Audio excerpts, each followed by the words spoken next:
अस्सलाम वालेकुम, बिस्मिल्लाहिर्रहमानिर्रहीम। अक्सर लोग पूछते हैं कि अगर खुदा है तो लोग भूख से क्यों मर जाते हैं। तो याद रखें, अल्लाह ने ये दुनिया खाना खिलाने के लिए नहीं बनाई, खाना खिलवाने के लिए बनाई है। मसला तो उसके लिए हो कि जो दोबारा जिंदा करने पर कादिर ना हो सकता है कि एक इंसान भूख से मर जाए और अल्लाह उसको हमेशा की आसाइश दे दे, राहत दे दे, और जिसने उसकी ज़िंदगी को जहन्नुम बनाया था, जिसकी वजह से वो भूख से मरा है, उसको हमेशगी के दोज़ख में डाल दे। मैं पूछती हूँ कि इंसान कहाँ है, इंसानियत कहाँ है। मैं पूछती हूँ कि इंसान कहाँ है, इंसानियत कहाँ है। अस्सलाम वालेकुम। आज आपको बताती हूँ कि कैसे आपने किसी को समझाना है, उसका क्या फॉर्मूला है। अगर आप सबके सामने किसी को समझाने की कोशिश करेंगे तो वो अपनी इंसल्ट फील करेगा और मज़ीद बिगड़ जाएगा, सुधरेगा नहीं, यानी उसमें सुधार नहीं आएगा। लेकिन अगर आप उसको अलग कमरे में ले जाकर समझाएंगे तो वो आपकी बात सुनेगा भी और समझेगा भी। बात नियत की होती है। कोई घर बैठे ही रब को पा लेता है और कोई खाना काबा से भी खाली हाथ लौट आता है। बिस्मिल्लाहिर्रहमानिर्रहीम। अस्सलाम वालेकुम।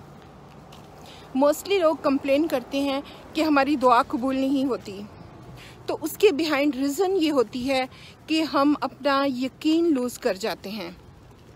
हदीस के अकॉर्डिंग जब भी अल्लाह से दुआ मांगो तो पूरे यकीन के साथ मांगो। यकीन एक्चुअली इंजन की तरह वर्क करता है और अल्लाह गाफिल दिलों की नहीं सुनता। तो तवज्जो के साथ अल्लाह की तरफ पूरे इखलास और दिल के साथ मुतवज्जे होकर अगर हम मांगेंगे पूरे यकीन के साथ, तो फिर इंशाल्लाह दुआ ज़रूर कबूल होगी।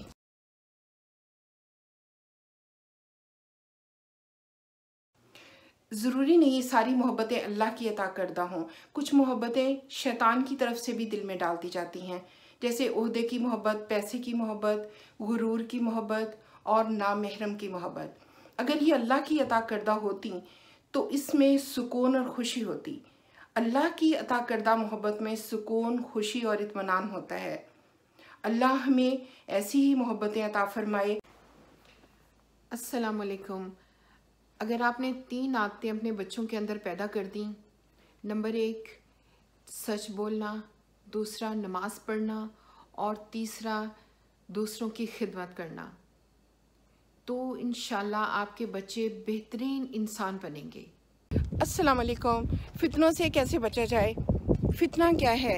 यानी वो चीज़ें जो हमें दीन से दूर करती हैं वो फितना कहलाती हैं। और मूवीज़ और ड्रामों में झूठ और फेकिज़म दिखाया जाता है, तो ये नेगेटिविटी है और ये दीन से हमें दूर करती है।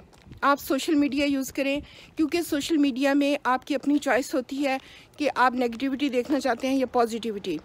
तो नेगेटिविटी से दूर रहें, पॉजिटिव चीज़ों को देखें और उसकी वजह से फिर आप दीन से क्लोज़ होंगे और आज के तमाम फितनों से बच सकते हैं। This is the smart way. अस्सलाम वालेकुम। सूरह यूसुफ हमें सिखाती है कि बीमार सेहतमंद हो जाते हैं, गम खुशियों में बदल जाते हैं, बिछड़े हुए मिल जाते हैं, मुश्किलें हल हो जाती हैं। तो कमी कहाँ है? सिर्फ हमारे यकीन में है। घबराया ना करें, अल्लाह क्या नहीं कर सकता है। वो तमाम लोग जो टेस्ट एंड ट्रायल से गुजर रहे हैं, लकी पर्सन है कि अल्लाह ने उनको चूज़ किया है टेस्ट और ट्रायल के लिए। उनके अंदर काबिलियत थी तो अल्लाह ने चुना। वो दर्राउ व ज़ुलज़िलू, यानी हलाक कर रख दिए गए। तो पहले लोगों पर भी आजमाइश आई है, उन पर भी इसी तरह से मुश्किल वक्त आए हैं। बहुत पेन में वो झंझोड़ दिए गए हैं, पेन्स के ज़रिए से मुश्किल हालात में डालकर। तो घबराए नहीं, अल्लाह के साथ कीप इन टच रहें। इंशाल्लाह इस तरह से एट द एंड इंसान इस तरह गुनाहों से पाक हो जाता है कि जैसे वो दरख्त टुंड मुंड हो गया, उसके ऊपर कोई पत्ता नहीं रहा, इस तरह कोई गुनाह बाकी नहीं रहता है। किसी पर तो सारी ज़िंदगी के लिए आजमाइश आती है और वो फिर जाती नहीं है, पूरी ज़िंदगी रहती है। और कुछ पर वक्फे से आजमाइश आती हैं, एक आई फिर चली गई, फिर दूसरी आजमाइश आई फिर चली गई। Don't lose your hope, keep in touch with Allah सुब्हानहू व तआला।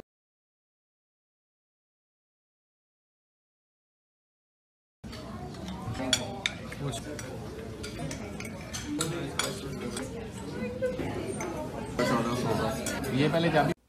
अस्सलाम वालेकुम। हर चीज़ को साफ करने के लिए कोई दूसरी चीज़ चाहिए होती है जिससे उसकी गंदगी को दूर किया जाता है। जिक्र से दिलों की सफाई का काम लिया जाता है, इससे उसकी गंदगी दूर हो जाती है। सो जिक्र को अपना मामूल बनाएं। अस्सलाम वालेकुम। बिस्मिल्लाहिर्रहमानिर्रहीम। दोनों सूरतें ही यकीन की हैं। कोई अल्लाह के लिए सब कुछ छोड़ देता है तो कोई अल्लाह पर सब कुछ छोड़ देता है। ये 3 चीज़ें बिल्कुल नहीं होनी चाहिए। नंबर 1, कभी आजमाइश में घबराना नहीं चाहिए, नाउम्मीद नहीं होना चाहिए और हमेशा अल्लाह पे ट्रस्ट रखना चाहिए कि ये एक दिन ख़त्म हो जाएंगी। बल्कि इसका ख़त्म हो या ना हो, थ्रू आउट लाइफ भी चले तो भी इसका रिवॉर्ड है और अल्लाह मुझे इसका रिवॉर्ड दे। अस्सलाम वालेकुम। बिस्मिल्लाहिर्रहमानिर्रहीम।